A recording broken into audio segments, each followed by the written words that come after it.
সুফি সুফি ফাতেমা জামিলার ঘরের দরজায় সালাম দিয়ে বলে, জামিলা, আমি নবীর মেয়ে ফাতেমা তোমার সঙ্গে একটু দেখা করবার চাই, মেহেরবানি করে একটু দরজা খুলে দাও। জামিলা দরজার ওপার থেকে ফোঁপায় ফোঁপায় কান্দে। ফাতেমা বলে, কান্দার কারণ কি?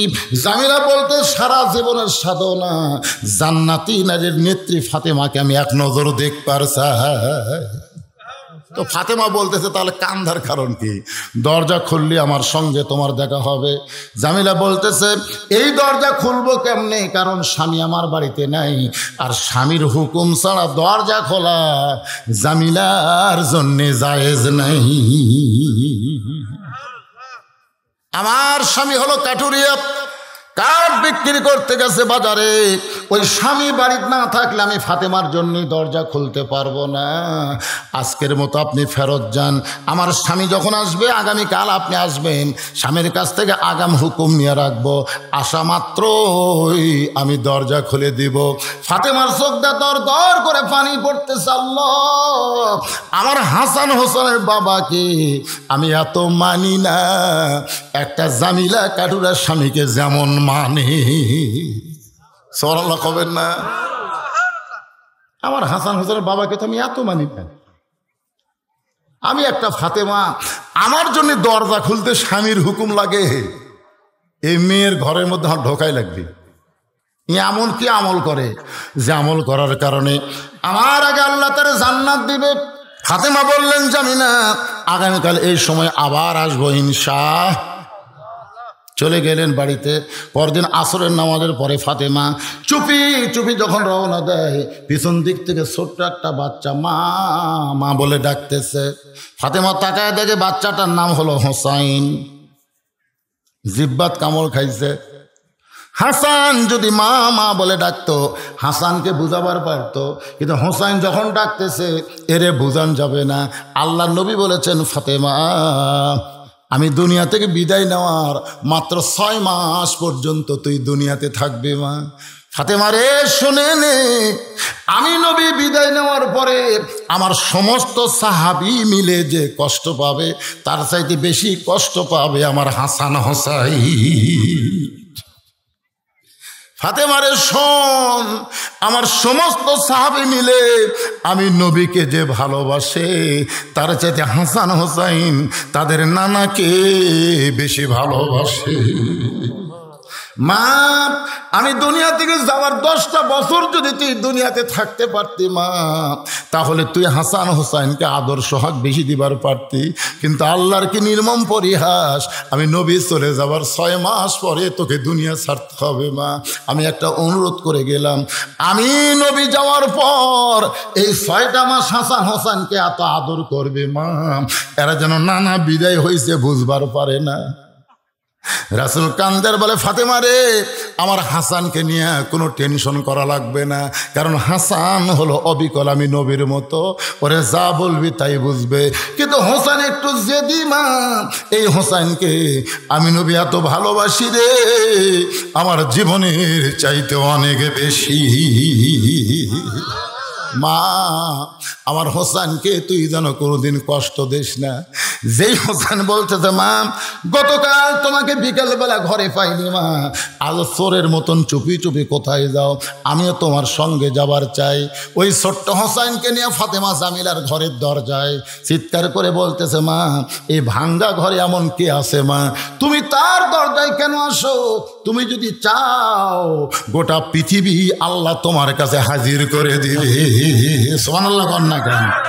কারণ প্রত্যেকটা সন্তান তার মাকে সবচাইতে বেশি ভালোবাসে। এরা আমার মা কে রে? পৃথিবীর শ্রেষ্ঠ জ্ঞানী হত আলীর বউ হচ্ছে আমার মা। সুবহানাল্লাহ কন্যা কেন? শ্রেষ্ঠ নবীর মেয়ে হচ্ছে আমার মা ফাতেমা। সেই মা আমার কার বাড়ির দরজা আসে রে? এই মা, এই বাড়িতে কে আছে মা? গতকালে তুমি আইছিলে, আজকে আবার আইসা। ফাতেমা বলে, জামিলা দরজা খুলবা। জামিলা বলতেছে, 1 ঘন্টা হলে দরজা খোলার জন্য বসে আছি, কিন্তু কে যেন চিল্লা চিল্লি করে কথা কয়, ওই বাচ্চাকে নিয়ে যদি আপনি ঢুকবার চান তাহলে আজকের মতো আপনি ফেরত যান। কারণ আমার স্বামী শুধু আপনার ব্যাপারে হুকুম দিচ্ছে, আপনি কারে যেন নিয়ে আইছেন মা বলে চিল্লাই? ফাতেমা বলতেছে, জামিলা আমার ছোট বাচ্চা হোসাইন, বয়স হচ্ছে মাত্র 4 বছর। এই 4 বছরের বাচ্চা ভিতরে ঢুকলে সমস্যা কি? জামিলা বলতেছে পর্দা বিষয়ে মনে কম জানেন। জামিলা ফাতেমাকে বলতেছে পর্দা বিষয়ে মনে কম জানেন আপনি। আপনার হোসাইন যদি 2 বছরের হতো তাহলে সাথে নিয়ে ঢুকলে কোনো সমস্যা হতো না, কিন্তু 4 বছর যখন হয়েছে ওই বেড়াতে আমার সব কথা মানুষ বলবার পারবে। জোরে কোন কথা ঠিক কিনা? হোসেন বলতেছে এই বেদব মেয়ে, এই বেদব মেয়ে আমাকে ঢুকবার দিয়ে অনুমতি দেয় না, তুমি এই বেদবের কাছে কেন আইছো? সঙ্গে সঙ্গে ফাতেমা হোসেনকে বুকের মধ্যে নিয়ে কপালে একটা চুম্বন দিয়া বলে, হোসাইন তুই যারে বেদব বেদব বলতেছিস, তোর নানা বলেছে ওই ভিতরের মেয়েটা নাকি তোর মায়ের আগে জান্নাতে যাবে। তুই তো ভালোই বেদব বেদব বলতেছিস, কিন্তু তোর নানা কি কথা? তোর নানা কইছে আমার আগে ওই মেয়েটাই নাকি জান্নাতে যাবে।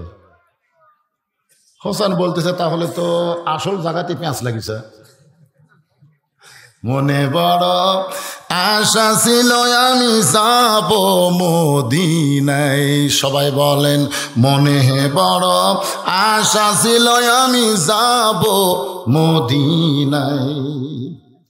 সমস্ত লোক আব্দুল আলিমকে বলতেছে ভাই গান পাল্টান, গান পাল্টান। সবাই বলেন মনে বড় আশা ছিল যাব মক্কা মদিনায়। আপনি মক্কা বাদ দেখালে মদিনা কোন কেন? আব্দুল আলিম বলতেছে এই শোনো শোনো, মদিনা যদি হাত করবার পারো তাহলে শুধু মক্কা না, মক্কার মালিক পর্যন্ত তোমার হাত হয়ে যাবে। জোরে করো সুবহানাল্লাহ। যারা আল্লাহ বলেছেন কুল হে রাসূল আপনি বলেন ইন কুনতুম তুহিব্বুনাল্লাহ ফাত্তাবিউনি, আমি আল্লাহকে তো কেউ দেখেনি, আমি আল্লাহর সঙ্গে কারো সম্পর্ক নাই, আমি আল্লাহকে যদি মহব্বত করবার চাই তাহলে আপনার মাধ্যমে আমি আল্লাহকে পাইতে হবে, আপনি ছাড়া আমি আল্লাহর ধার দিয়ে আসা যাবে না।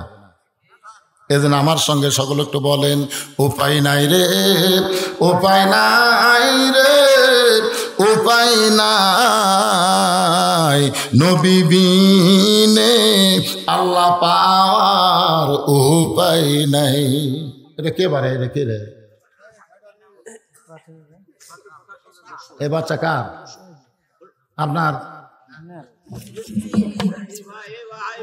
আপনি খুঁজলে দেখেন, আপনি খুঁজলে দেখেন সত্যি না হয়, খুঁজলে দেখেন এই বাচ্চা হলো সিজার করা। কথা কয় না, সিজার করা বোঝেন না? কারণ সিজার করা বাচ্চারা একটু দুষ্ট হয়। দুষ্ট হওয়ার পেছনে কারণ কি জানেন? ওরা জন্মের 2-3 দিন আগে ওদেরকে পেট কাটে বের করে, পেট কাটে বের করে দেখে ডাক্তার ঘুম পাড়তেছে, তো বাচ্চার যদি ঘুম পাড়ে ওই কি অবস্থা আছে, অক্সিয়াতন করার জন্য এইরকম পাও ধরে ঘুরে, এই ঘুরে অক্সিয়াতন করে, তখন আর মাথাত লাগে ঝাঁকি, ওই ঝাঁকিত লাগে এরা চঞ্চল বেশি হয়।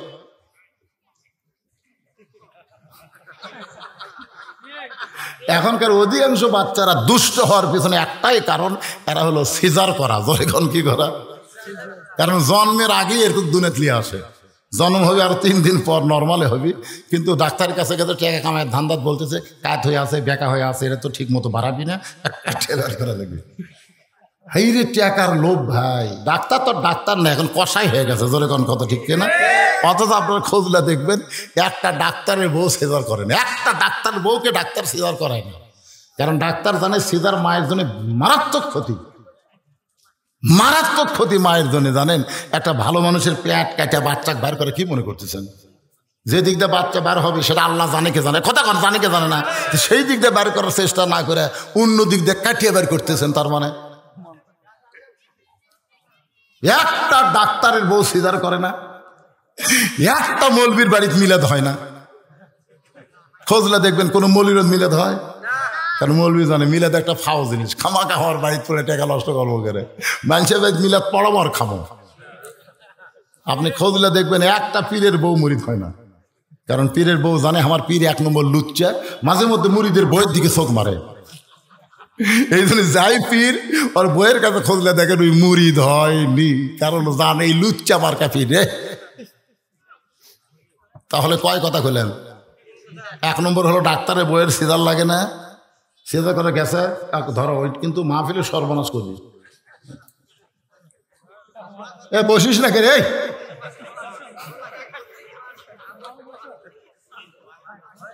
ভয় আছে, ভয়।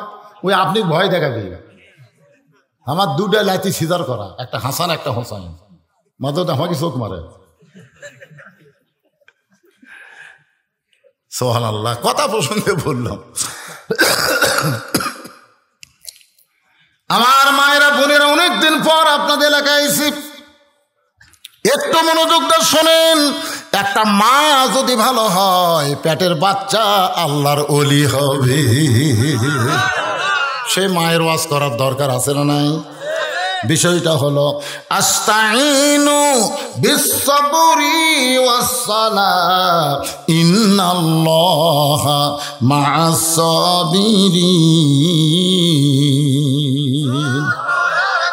হোসেন বলতেছে, মা তাহলে আসল জায়গায় যায়। ফাতেমা বললে আসল জায়গা কোনটা? বলে যেখান থেকে পেঁয়াজ লাগছে। পেঁয়াজ লাগাইছে আমার নানা।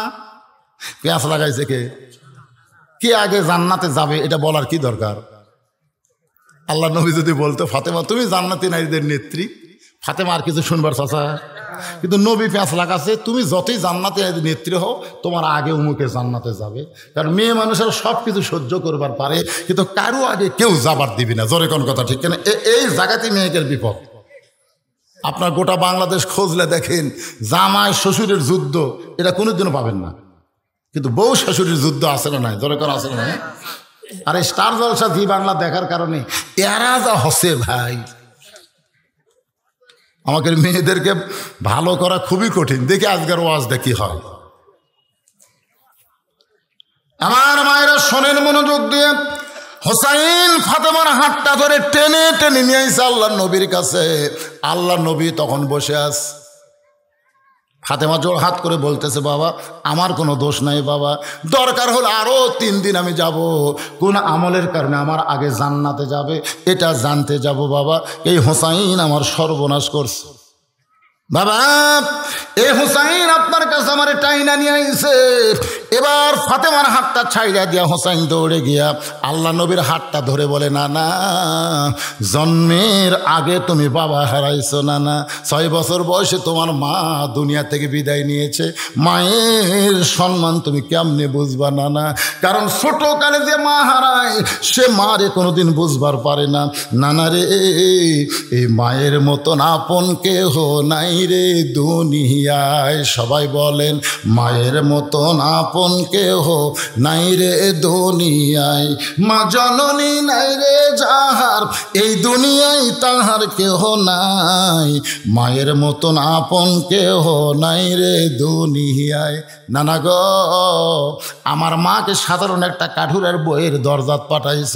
নানা, আমার মায়ের সম্মান তোমার কাছে নাই, কিন্তু আমার মায়ের পায়ের তলে হোসাইন জান্নাত খুঁজা পায়। তুমি কেমনে আমার মাকে একটা কাঠুরের বইয়ের দরজায় পাঠাই দিলা? নানা, কোন আমলের কারণে ওই কাঠুরের বউ আমার মায়ের আগে জান্নাতে যাবে এটা না বলা পর্যন্ত আমি হোসাইন আপনাকে ছাড়ব না। না না, সবই জানেন। আল্লাহ যদি দুনিয়াতে কাউরে কিছু জানাবার চায়, তাহলে আমার নানার আগে এই দুনিয়াতে কেউ জানে না। আপনি সবই জানেন না না, জানার পরে আমার মাকে ওই কাঠুরের বইয়ের দরজায় কেন পাঠাইলেন না না? যতক্ষণ আপনি না বলবেন আমি হোসাইন আপনার হাত ছাড়ব না। সঙ্গে সঙ্গে নবী ডাক দেয়, আলী রে, আলী। আলী দৌড়ে এসে বলে, লব্বাইকা রাসূলুল্লাহ। হুজুর কি হয়েছে? বলে, হোসাইন আমার হাতটা যেইভাবে ধরছে রে, কোন আমলের কারণে ওই কাঠুরের জামিলা ফাতেমার আগে জান্নাতে যাবে এটা না বলা পর্যন্ত আমার হাত ছাড়বে না। আলী বলতেছে, হোসাইন হাত ছাড়া দাও, নানার হাত ছাড়া দাও, বেয়াদবি করো না। হোসেন বলতেছে বাবা আপনি বলেন তো আমার মায়ের আগে কাঠুরের বউ কোনোদিন জান্নাতে যাবার পারে? এইটা আমার নানা কেমনে কইছে? নবী বলতেছে আলী রে আমি তোকে বলার হুকুম দিলাম, বল তুই বল। হোসাইন তো আমার হাত সহজে ছাড়বে না। আলী বলে হোসাইন তাহলে শোনো, কোন আমলের কারণে ওই সাধারণ কাঠুরের বউ জামিলা তোমার মায়ের আগে জান্নাতে যাবে? যদি জানবার চাও তাহলে ইন্নাল্লাহ মা'আস সাবিরিন, একটু ধৈর্য ধরো। চুপ করে ফাতেমা হোসেন বসে গেছে। এবার হযরত আলী বয়ান শুরু করেছে।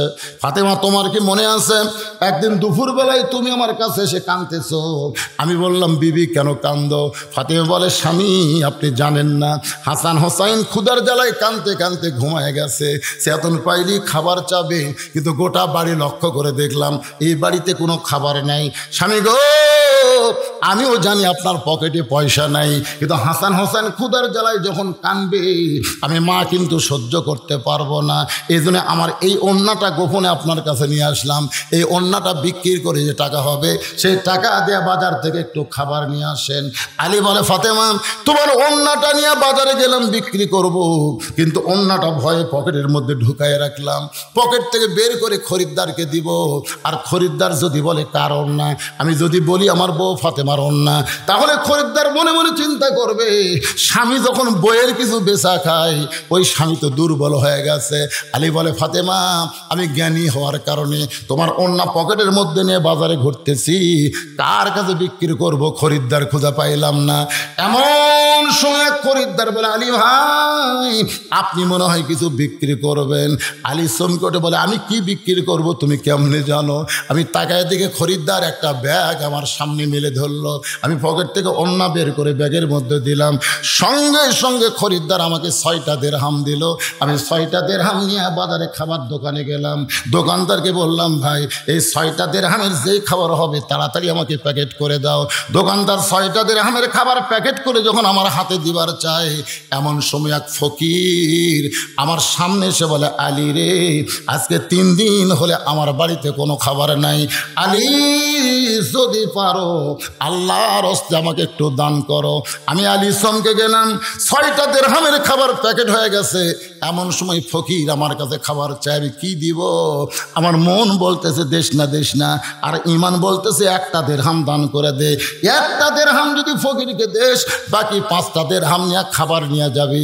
আলী বলে ফাতেমা আমি 6টা দিরহাম থেকে একটা দিরহাম যখন ফকিরকে দিবার চাই, এমন সময় আল্লাহর কোরআন বলতেছে ওমা তুনফিকু মিন শাইইন ফি সাবিলিল্লাহি ওয়াফা ইলাইকুম ওয়া আনতুম লা তুযলামুন। আলী রে ফকিরকে যদি একটা দিরহাম দিস আল্লাহ তোকে 10টা দিরহাম ফেরত দেবে।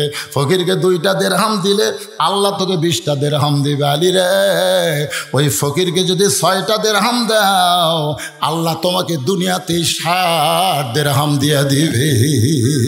আলী বলে ফাতেমা ও ফাতেমা আল্লাহর কোরআনের মধ্যে কোনো সন্দেহ, আল্লাহর কোরআনে কোনো ধোঁকা, আল্লাহর কোরআনে কোনো গোজামিল।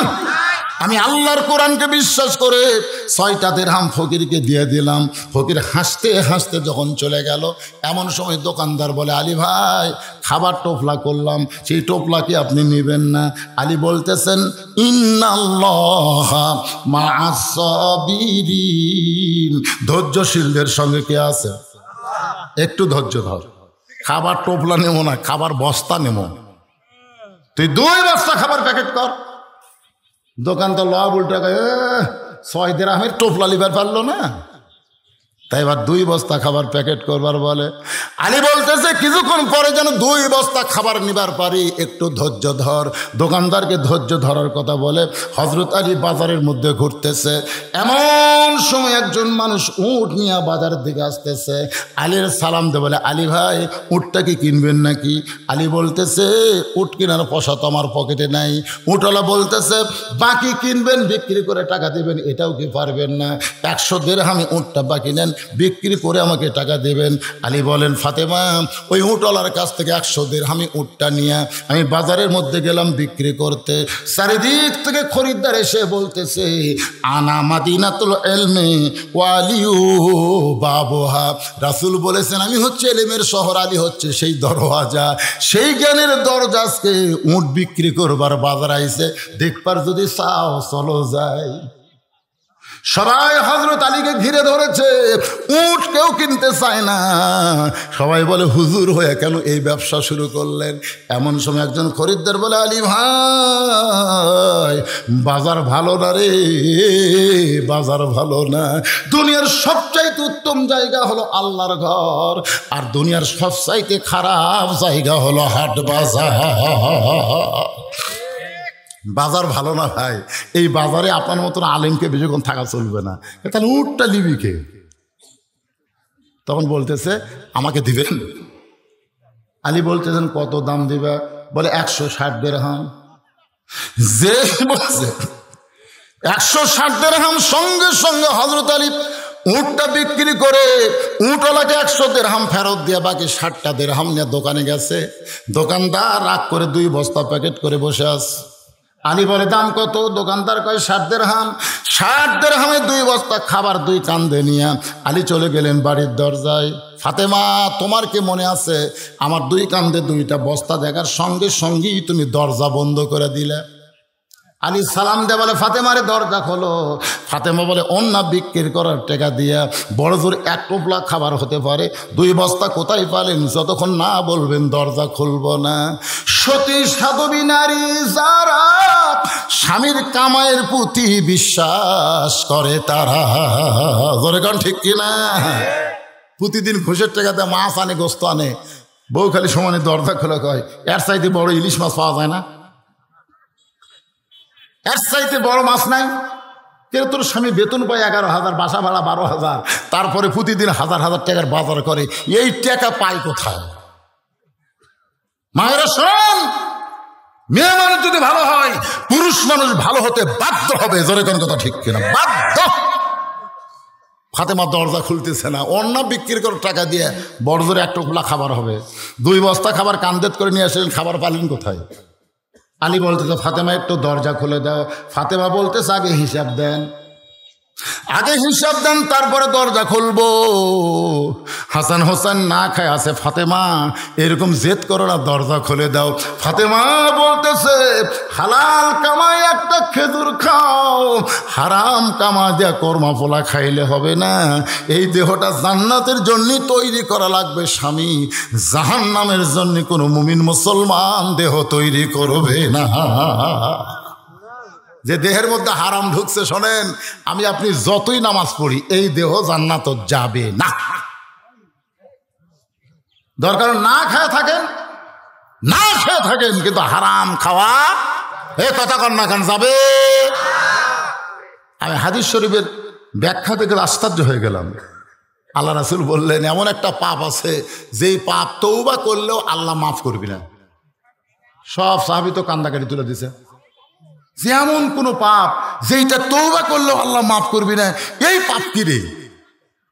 রাসূল বললেন, শিরক করলে সে যদি তওবা করে ইমানের পথে আসে, আল্লাহ মাফ করে দিবি। মানুষ খুন করলে, জিনা করলে, মদ খেলে, যা কিছু পাপ করুক, যদি পাপ গোপন থাকে, সে তওবা করলে আল্লাহ গোপনে তাকে মাফ করে দিবে। জোরে কোন সুবহানাল্লাহ। কিন্তু এমন একটা পাপ রাসূল বললেন যেটা তওবা করলেও মাফ হবে না। সাহাবেরা বললেন, হুজুর এইটা কোন পাপ?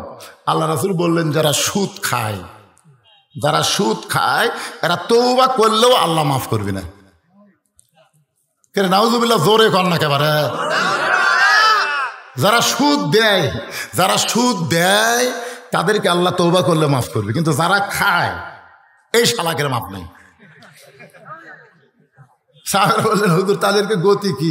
আল্লাহ রাসূল বললেন, যাদের থেকে এরা সুদের টাকা লিছে, তাদের বাড়ির যায় সুদের টাকা ফেরত দিয়ে তাদের পাও ধরে মাফ চাওয়া লাগবে। তারা যদি মাফ দেয়, তারপরে আল্লাহ তওবা কবুল করবে।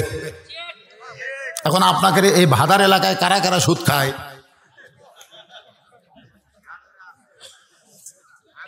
না, যারা সুদ খান খামাখা নামাজ টামাজ পড়ে তারকে লাভ নাই, এ তারকে দান সাদকা করে কোনো লাভ নাই, কারণ তারকে তওবা আল্লাহ কবুল করবি না। তারা একবারে ফি নারে জাহান্নামা, এরকে জান্নাত পাওয়ার কোনো সম্ভাবনা নাই যতক্ষণ পর্যন্ত সুদ যে টাকা লিছে এই টাকা ফেরত না দিবে। কথা কন না কেন? উলায় হিয়ালি মিয়ালি ইসলামের মধ্যে নাই। যতই কান থেকে সুদ খাসু মাপ নাই। খারা খারা খাসে কচুর গাছের সাথে গলার দড়ি দেওয়া ছাড়া কে বুদ্ধি নাই, উপায় নাই তো, আসলে পারি না আমি করতে দেবো। উপায় একটাই আছে, যাদের কাছে সুদ লিছেন তার কয় টাকা লিছেন হিসাব করে করে তার হোক ফেরত দেন। যদি হিসাব মতো দিবার না পারেন তার থেকে মাপ নেন। ভাই রে ভাই ভাই, এই বৈশিষ্ট্যের ওয়াজের আগে আমি তো সমানে খাইছি রে, কিন্তু আজকে ওয়াজ যা শুনবো আমার তো জান্নাত নাই, মাপ দে ভাই মাপ দে ভাই। আর যদি মরিয়া যায় ওর নামে ওই টাকা দান করেন, যত টাকা সুদ লিছেন ওই টাকা ওর নামে দান করেন। কি মনে কষ্ট লিচ্ছেন? ঘড়ি দেখে লাভ নাই, এখন বাঁচতেছে 4:45, দরকার হলো 4:30 আমরা আসর পড়বো, অসুবিধা আছে?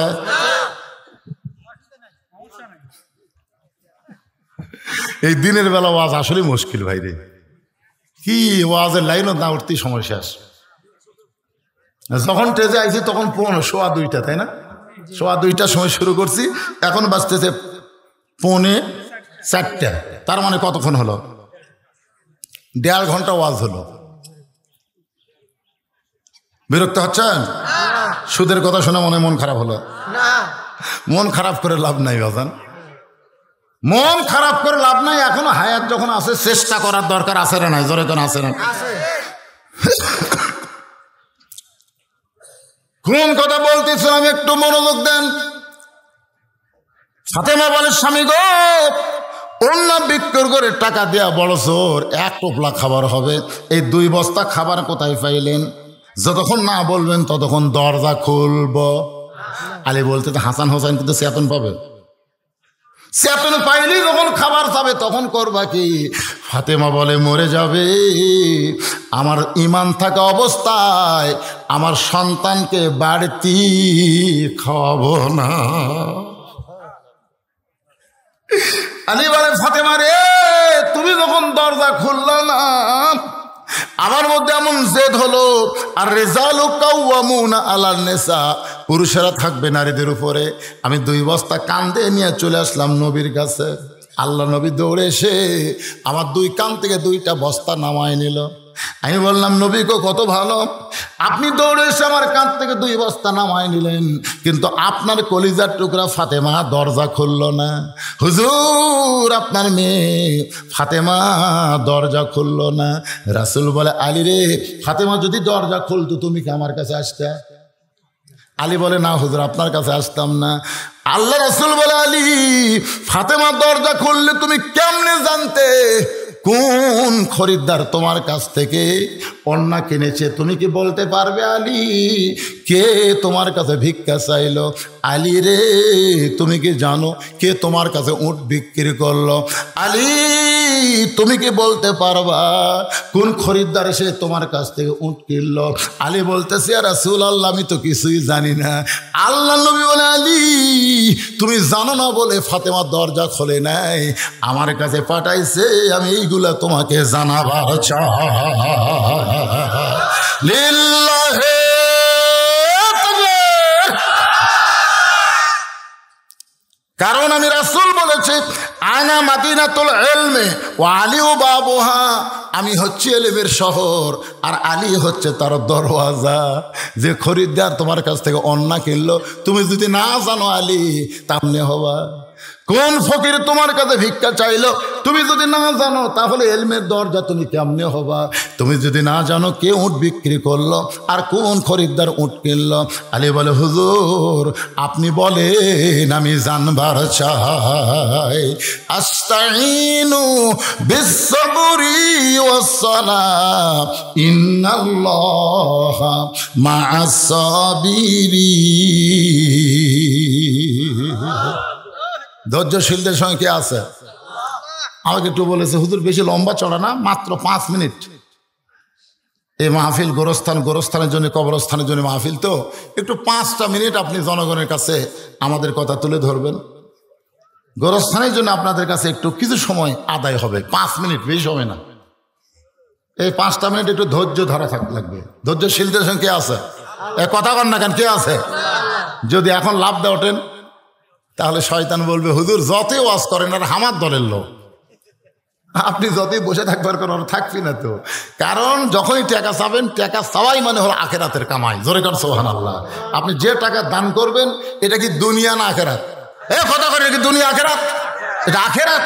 আর আখেরাতের কাজ করতে শয়তান দিবে না। এই জন্যে আপনাদেরকে ব্যাগ লে যাবে, রুমাল নিয়ে যাবে, কে রে এই মাহফিল কমিটির লোক কোথায়? রাই হ্যাঁ, ব্যাগ লে ঢোকো বাবা, জিনিস যা পারবেন খালি হাতে ফেরত দেবেন না। কিঞ্চিত হলো আপনার দিবেন, কিন্তু ব্যাগটাকে খালি দিবেন না, কিঞ্চিত হলো দান করবেন। 10, 20, 50, 100 টাকা যে যা পারবেন আল্লাহর রাস্তায় দান করবেন। আর বিজ্ঞাপনে যারা বিশেষ অতিথি, আমন্ত্রিত অতিথি, প্রধান অতিথি তো আসে নাই, যে সমস্ত বিশেষ অতিথি আছেন, আমন্ত্রিত অতিথি আছেন, তারা ব্যাগের মধ্যে না, তারা একটু আমার হাতত দেন, যদি তারা আশা থাকে। আইসে নাকি? আমার মায়েদের জন্য তো আজকে ওয়াজ বেশি হচ্ছে, ঠিক না? আজকে মায়েরা আপনাকে চাইতে বেশি দান করবে ইনশাআল্লাহ। দেখবেন এই মেয়েদের দান আর পুরুষের দান 2 জায়গায় ভিন্ন হবে। সব ব্যাগ যান একত্র না হয়।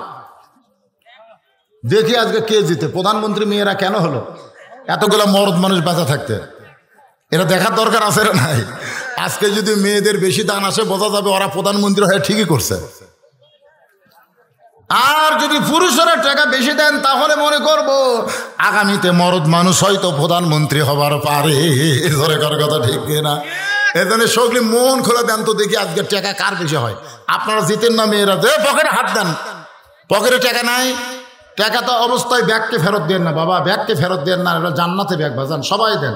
আর এই মঞ্চের উপর যারা আছেন ভাই জান, আপনাকে দেন, মোটামুটি দেন, দেন ভাই। ডানের থেকে শুরু করবো, এটা একটা কথা হলো। ডানে বক্তা বসে আছে, এটার থেকে গোরস্থানের অবস্থাটা কি? গোরস্থান কি খবর?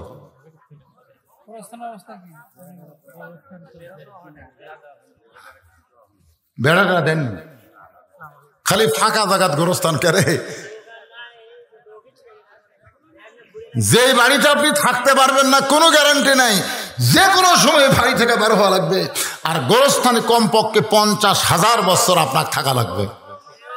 সে গোরস্থানে কুত্তা ঢুকুক, শিয়াল ঢুকুক, আমরা চাই একটা প্রাচীর দরকার নেই ভাই।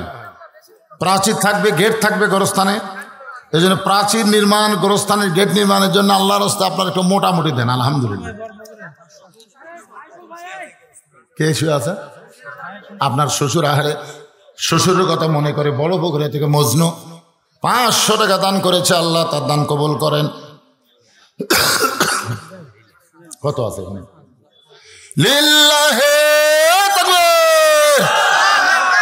আজকের মাহফিলের সম্মানিত সভাপতি সাহেব আলহাজ মোহাম্মদ হানিফউদ্দিন 5,000 টাকা নগদে করছে দান। আল্লাহ তার দানকে কবুল করেন, আল্লাহুম্মা আমিন। গোলাম মোস্তফা বড় পুকুরিয়া, কেন বড় পুকুরের লোকেরা ভালোই দান করতেছে মাশাআল্লাহ। হাজার হাজার বড় পুকুরের লোক আছে, সবাই দান করেন। আল্লাহ 500 টাকা গোলাম মোস্তফা দান করেছে, আল্লাহ কবুল করেন। আর একজন 500 টাকা দান করছে দাদা দাদির জন্য। দাদা দাদি বাপ মা যাদের কবরে একজনও যেন ওঠেন না, শয়তান যেন তুলবার না পারে। যাই উঠবেন বিশ্বাস করবেন আপনি নিজে ওঠেন নাই, শয়তান আপনার শাহরগে একটা টিভি মারছে। আর আপনার মা মারা গেছে, তার জন্য 1000 টাকা নগদ। মোবার হাদির মা মারা গেছে 3 দিন আগে। মায়ের কথা মনে করে আজকে গোরস্থান, এই গোরস্থানই দাফন হচ্ছে নাকি? পারিবারিক গোরস্থানে দাফন হয়েছে। মায়ের জন্য 1000 টাকা দান করেছে। আমরা দোয়া করি আল্লাহ মায়ের কবর জান্নাতের টুকরা বানায় দেন, আল্লাহুম্মা আমিন। বড় পোখরা থেকে আমার ভাইদের একটা বোন জিন্না 200 টাকা দান করছে, আল্লাহ দান কবুল করেন। কে মায়ের বোনদের মধ্যে যে টোপলা আদায় হলো সেটা নিয়ে আইছে এখানে হচ্ছে এখানকার গুলাগুটি এই জায়গায় সামনে থনতে পারে, সামনে থনতে টোপলাটা সামনে থন একা দেখ পারছে আমার লিয়া গেছে আগে।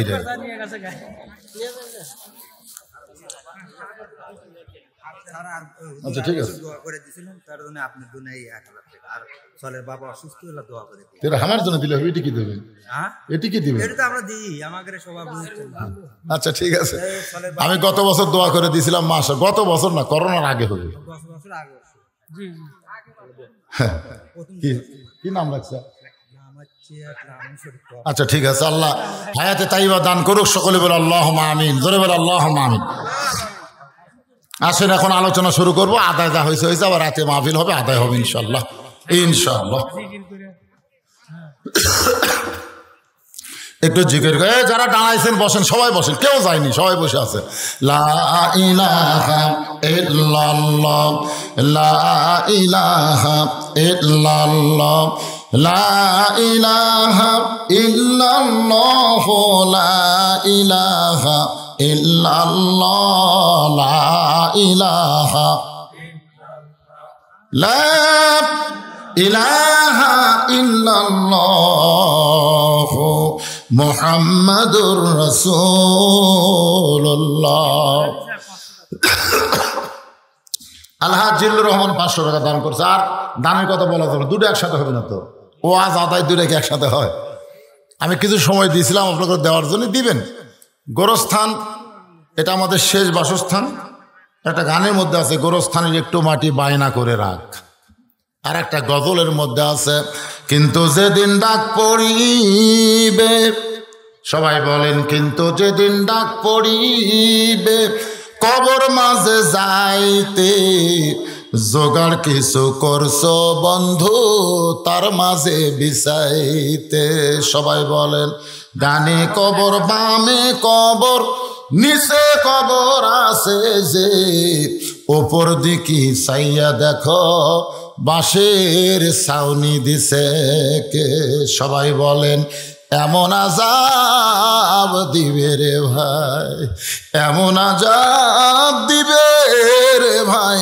কবরের ওই মাটিতে গলা ফেটে রক্ত ঝরবে চিৎকারের ওই চোটেতে দুনিয়াতে কষ্ট হলে মা মা বলে ডাক দিলে মা দৌড়ে আসে বাবা ডাক দিলে বাবা দৌড়ে আসে অন্ধকার কবরে যদি আমার আযাব দেয়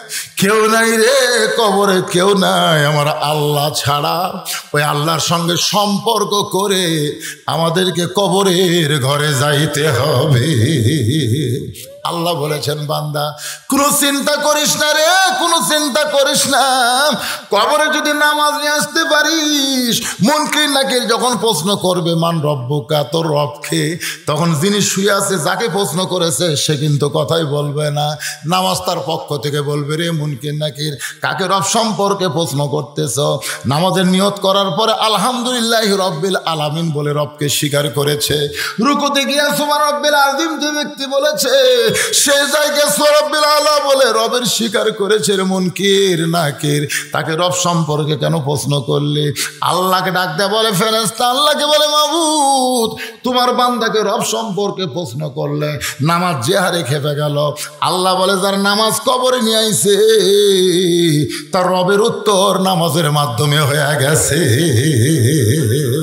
2 নম্বর প্রশ্ন করবে আমার দিনুকা তোমার দিন কি তোমার ধর্ম কি কেবলমাত্র মুসলমান তারাই উত্তর দিবার পারবে যে দিন ইসলামের জন্যে জেলে গেছে দিন ইসলামের জন্যে দিন কায়েমের জন্য রিমান্ডে নিছে ফাঁসির মঞ্চে চলে গেছে ইসলামে আন্দোলন করার কারণে বাড়িতে থাকতে পারে নাই চোর ডাকাতকে পুলিশ খোঁজে না আল্লাহর দল যারা করে তাদেরকে খোঁজে জোরে কোন কথা ঠিক না ইসলামে আন্দোলন বলবে রে মুনকির নাকির যেই ব্যক্তি দিনকে গালেব করার জন্যে বাংলার জমিনে দিনকে প্রসার করার জন্য এত কাজ করলো কষ্ট করলো তাকে আবার দিন সম্পর্কে কেন প্রশ্ন করতেছিস মুনকির নাকির বলে আল্লাহ দিন সম্পর্কে প্রশ্ন করলে ইসলামী আন্দোলন যে খেবে খেপছে আল্লাহ আল্লাহ বলে বান্দারে মুনকির নাকির শোন যে বান্দা ইসলামী আন্দোলন করে কোরআনের দল করে কবরের মধ্যে আইছে তার 2 নম্বর প্রশ্নর উত্তর হয়ে গেছে যখন প্রশ্ন করবে অমান নবীকে, তোমার নবীকে, নবী দূর থেকে দৌড়ে এসে বলবে, রে মুনকির নাকির, কাকে নবী সম্পর্কে প্রশ্ন করতেছ? আমার টুপি আমার দাড়ি সুন্নত রাখার কারণে বাংলার জমিনে তাকে জঙ্গি জিএমডি বলেছে। তেলা প্যান্ট শার্টওয়ালাকে র্যাব বাহিনী কোনোদিন চেক করেনি রে। আমার টুপিওয়ালা জুব্বাওয়ালাকে, আমার দাড়িওয়ালাকে বাংলার জমিনে চেক করেছে। মুনকির নাকির, আমাকে নবী বলে শিকার আগে আমার এই দাড়িওয়ালা টুপিওয়ালা উম্মতকে আমি উম্মাত বলে স্বীকার করে নিলাম।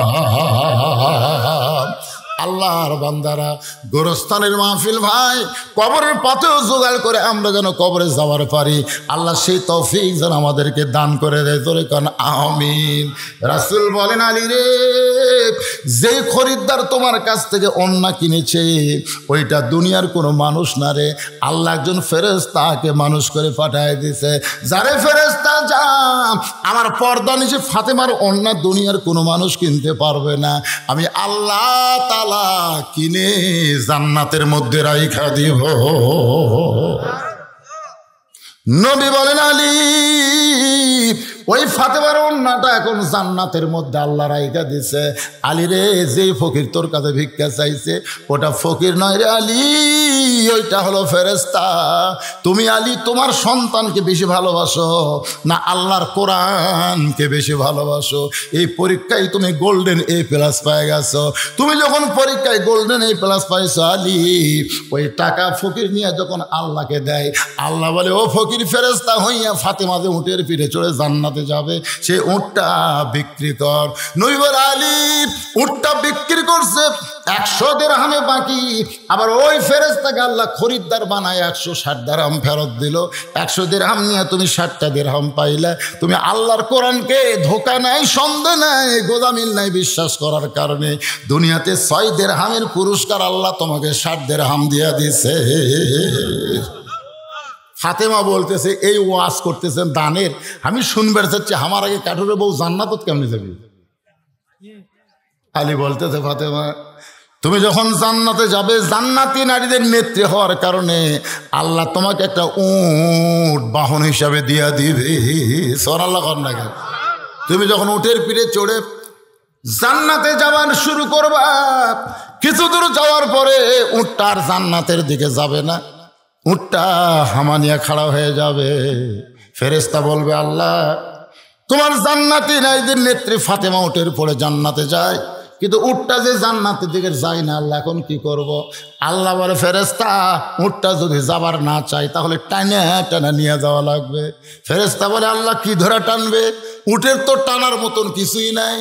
আল্লাহ তখন বলবে, ফেরেশতা রে, আমার ফাতেমার ওন্না কিনি আমি জান্নাতের মধ্যে রাইখা দিয়েছি, ওই ওন্নাটা উটের গলায় বেঁধে দাও। আলী বলে, ফাতেমা, তোমার ওন্নাটা উটের গলায় বেঁধে দেওয়ার পরে ওন্নার একটা অংশ নিচের দিকে ঝুলতে থাকবে। ফেরেশতা বলে, আল্লাহ, এখন কে টাইনা নিয়ে যাবে উটকে? আল্লাহ তখন ডাক দেবেন, জামিলা রে, কোথায় তুমি কাঠুরার বউ? তোমার স্বামী সব সময় আমার কাছে বলতো, আল্লাহ, আমি একটা কাঠুরিয়া, আমার বউরে আমি কিছুই দিবার পারিনি। আল্লাহ, আমার সেই বউটা ফাতেমাই ছিল, তার জন্য দরজা খোলেনি আমার হুকুম না থাকার কারণে। যে বউটা খাতুনে জান্নাত ফাতেমার জন্য স্বামীর হুকুম না পাইলে দরজা খোলে না। আল্লাহ গো, আমার বউটারে তুমি সবার আগে জান্নাত দিও। আলী বলে, ফাতেমা রে, তুমি জান্নাতি নারীদের নেত্রী হবে, এটি আমি খুশি রে ফাতেমা, কিন্তু সবার আগে জান্নাতে যাবে। এই দোয়া আমি স্বামী হইয়া কোনোদিন করিনি, কিন্তু জামিলার স্বামী দোয়া করার কারণে, বইয়ের ব্যাপারে স্বামী দোয়া করলে আল্লাহ ফেরত দেয় না, আল্লাহ কবুল করার কারণে জামিলাকে বলবে, কোথায় রে, যা যা, উটের নিচে ফাতেমার ওন্না যে ঝুলতেছে, ওই ওন্নাটা টেনে টেনে আমার ফাতেমাকে জান্নাতে নিয়ে যা। আলী বলে, ফাতেমা, তুমি উটের পিঠে থেকে মনে করবা আমি জান্নাতি নারীদের নেত্রী, উটের পিঠে চড়ে জান্নাতে যাচ্ছি, কিন্তু আল্লাহর নিয়ত হলো তোমার পা উটের পিঠ থেকে জান্নাতে পড়ার আগে ওই জামিলার পা জান্নাতে চলে যাবে। সঙ্গে সঙ্গে ফাতেমা কান্দে। আলী বলে, ফাতেমা কিসের আফসোস এমন করে কাঁদতেছো? তুমি সবার আগে জান্নাতে যাওয়ার পারোনি বলে কাঁদতেছো? ফাতেমা বলে, স্বামী গো, এই কান্না হলো দুনিয়ার ওই সকল মেয়েদের জন্যে। মেয়েরা রে শোনো,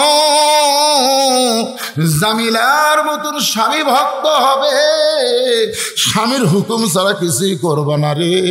আর ফাতেমার মতন পর্দানিশী যারা হবার পারবা, তারা জামিলা ফাতেমার সঙ্গে জান্নাতে যাওয়া।